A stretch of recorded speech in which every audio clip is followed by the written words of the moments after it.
Hey, KD Dog Trainer here. So when I did my last video on positive reinforcement dog training, I got a lot of comments on the fact that I talked about walking tools. So I figured I would do a video on walking tools. I have my computer set up here because I don't own all of the walking tools that are out there or that I talked about, so I can't really just pull them out. But I did kind of preset my computer to pull up some pictures. So this video might be a little shaky because I'm going to kind of go back and forth to show you the photos that I have on my computer, because I'm not good at editing yet. And I don't know how to just kind of drop in a photo, except for my little icon, because I just found an editing service that does that, or program or app, whatever. But yeah, so now this once again is just my personal opinion. If you don't agree with it, it's no big deal, just keep scrolling.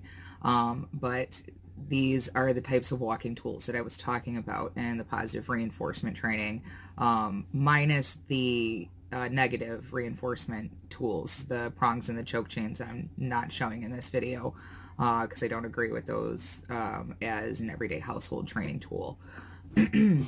So the first one that I use on a lot of my instinctual pullers, my German Shepherds, my Huskies, my Malamutes, my Staffies, Pitties, all of those dogs that instinctually pull because they were bred to do so, is the Easy Walk harness. So I did get a stand, by the way. So I'm going to lift up this stand real quick and see if I just do a... Nope, that didn't work. So I'm just going to turn you around then, because I can't just flip it back to the other way. Sorry for the close-up. But yeah, so hopefully that shows in the video. So that's the Easy Walk harness. So it clips to the front of the chest there, and it goes behind the legs and around the back and in the front. It does have a little bit of a Martingale double loop to the front, so it fits nice and snug. You do want to fit these tools very snug to your dog, because if you don't, the whole unit's going to shift. You're going to get rubbing in the armpits there, and so they could get red there if it's fit too loose. Also, if it's fit too loose, it's not going to do its job by shifting that front end out of balance. So you really want to be sure to fit those types of tools very snug. Now they do make a deluxe version of this as well that is padded, which is very nice. It's a little bit more comfortable back here, but I even have had some pretty savvy sewing students that made like a nice little fleece loop that went behind the armpits there, to add just a little extra comfort. But I find these work very well.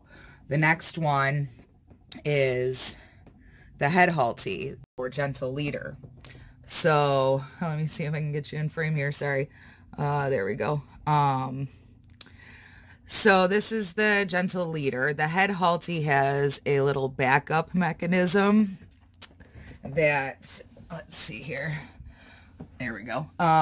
That clips, this secondary clip will clip to the collar, and then you'll have this loop here that your leash will go to. So that's the only difference between the head halty and the gentle leader. But what it does is, once again, it controls that very front pivot point of that dog, being that nose, and that helps them to walk straight, because you're controlling that front pivot point. This is kind of my go-to if I've exhausted all of my resources, but I have trained dogs off of these as well, where eventually they didn't need them anymore down the road, but some dogs you need them for. So, but it is a very good walking tool, and it's not a muzzle. You can see it does not restrict that snout. It still allows them to breathe and pant. But what it does is it just controls that front pivot point of that dog. So, and you do not want to put this on a short-snouted dog. I wouldn't recommend it for a pit bull or a staffy. Their snout's just a little too squished in for that. The next one is what I told you I use for my dog, which is the Martingale collar. Here, let's try this photo instead. There we go. So, as you can see in the diagram, it sits up under that jawbone and it tucks up behind the ears. This double loop here would be sitting above those ears there. And then your collar sits here. When these two rings are completely closed behind those ears, you should be able to slide one finger in between the dog's ears and those two rings. That way, you know, it's not in a choke. It's not going to restrict that throat. The other thing with this is when it slides down, it actually fits more like a regular collar when it's around the regular throat. Now that Blue's 7 and he's really well trained at walking, I rarely have to slide this up into the proper position anymore. He just wears it like a regular collar. But I still use them because he's a smart dog, and if I stick a regular flatty collar on him, he'll purposely slide out of it because he knows he can. Because this is also a no-slip collar. So if you have a problem with your dog backing out of their collar, I would highly suggest this one because it'll really, really help them not be able to do so, and it'll be a little bit safer. You'll often see these on greyhounds as well because their neck to their head is so similar in width that this really helps them stay on collar a lot better. Next one. Oh, make that go away. Oh no, that was the, there we go. Next thing I'm showing is the traffic leash. So let me kind of scoot you over here. So this is a traffic leash. I love traffic leashes. They are double-handled leashes. And what that does is when you're crossing the street, or if you need more control, you have that secondary handle that's closer to your dog. But when they're doing very well and you have the safety and area to give them a little more freedom, then you can hold the further handle. It's also nice and comfortable for training, because in training we usually start very close to the dog at the second handle mark, and then as we progress with our training, we're going to be working more or at the 4-foot or 6-foot mark, which is super nice. I'm a big fan of traffic leashes. That's pretty much all I ever use on any of my dogs, including my Fosters. So now I'll turn you back around here, because I think that was the last one, and I'll pull out some of Blue's tools. So this is Blue's Martingale. So it's that double handled or double looped leash there, or collar rather. So when this sits around his neckline, it's nice and open and relaxed. You never want to put the tags on this one so it doesn't weigh it down. This one's a very nice version of the Martingale because it has that secondary ring for his tags and information to go on. He's got just a little cute paw print, his microchip tag, and his canine good citizenship on there. And then I actually went and got him the rivet on name tag. I really like these because they rivet right to the collar. You can get them at a couple different style pet stores, and that's all you need is like a Star Phillips screwdriver to punch the hole, or a leather awl, and a hammer. And once you punch the hole and line it all up, you just tap with the hammer and it locks those rivets into place. Only pain with this is getting it apart if you change your phone number. I've had to do that already once, but it wasn't too bad. And then he also has his whistle fit, which is kind of cool. It tracks your dog's movements throughout the day and calorie counts. It's like a fit watch for your dog.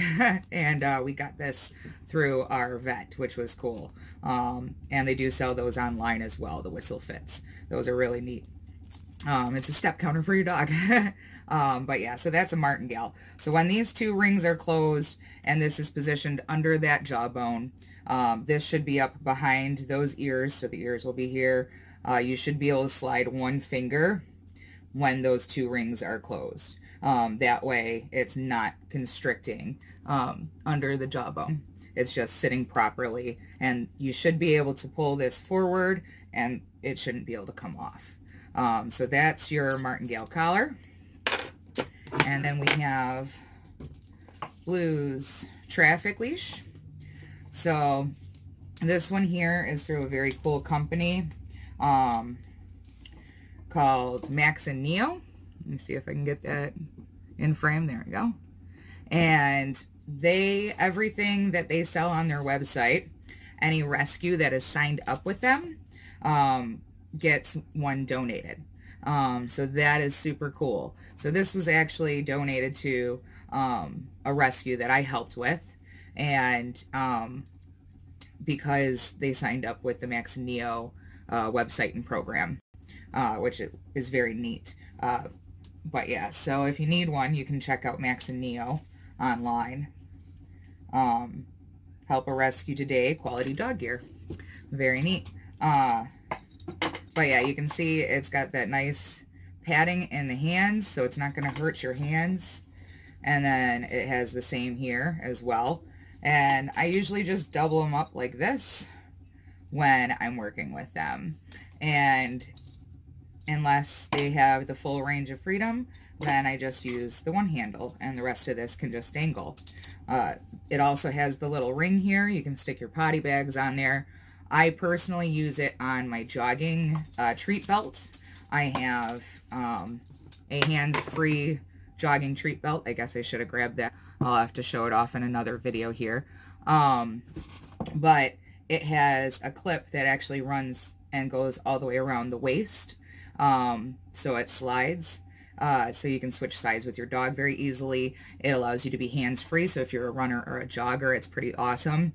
And I actually hooked my treat pouch to it, and that was also through Max and Neo that I got that one. I just upgraded the leash to this one because his old leash was getting pretty beat up that came with that one. But that one had a bungee in the middle. So if your dog all of a sudden pulled, it wasn't going to crank you around. It was going to have some give, which was pretty neat. But yeah, it got pretty beat up. And it was pink, and, well, Blue's blue. So we got him blue everything. But yeah, so I hope that gives you an idea of the types of walking tools that I was talking about in the positive reinforcement training video. Thank you so much for your time. Once again, Katie Dog Trainer, here for all your training adventures with your dog. And never forget, the family that trains together stays together. Have a good one.